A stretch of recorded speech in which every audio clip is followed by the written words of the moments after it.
This is the book of Deuteronomy 32 and verse 25. It reads, "The sword without and the terror within shall destroy both the young man, the virgin, the suckling, also is a man of grey hairs.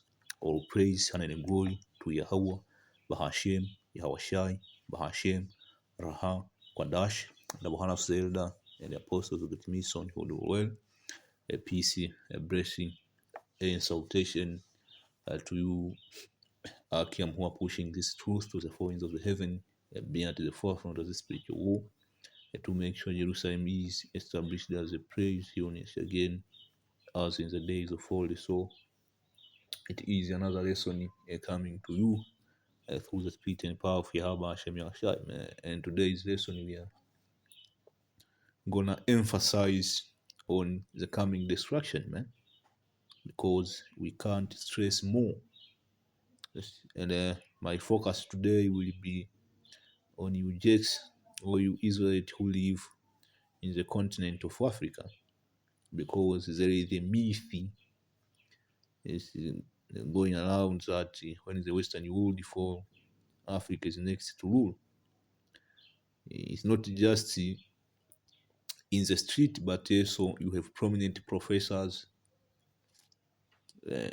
which critically think that Africa will emerge as a superpower, man, in the days to come, because the Middle East is the Far East, the Western world will be destroyed.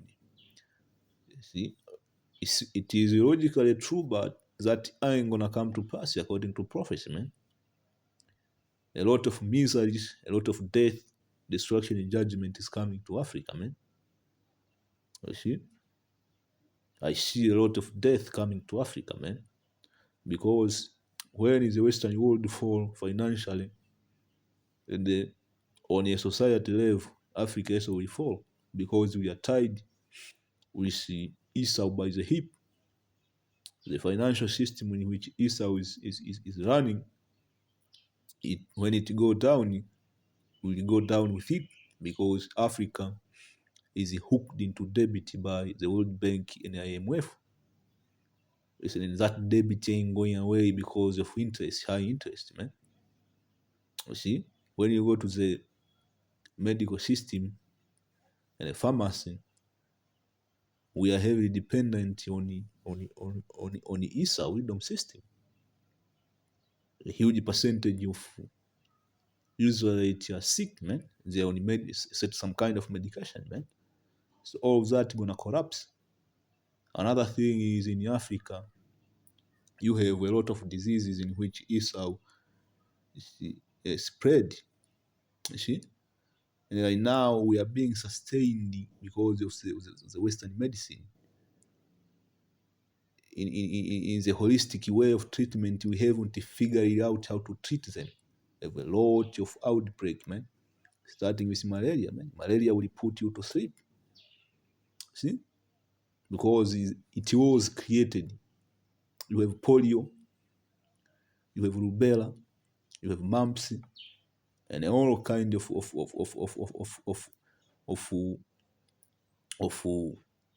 what do you call? There is a word there. Epidemic. We call them epidemic. See? Because you have endemic, epidemic, and a pandemic. Those are epidemic. Malarias, your polios, your mump, meningitis, man.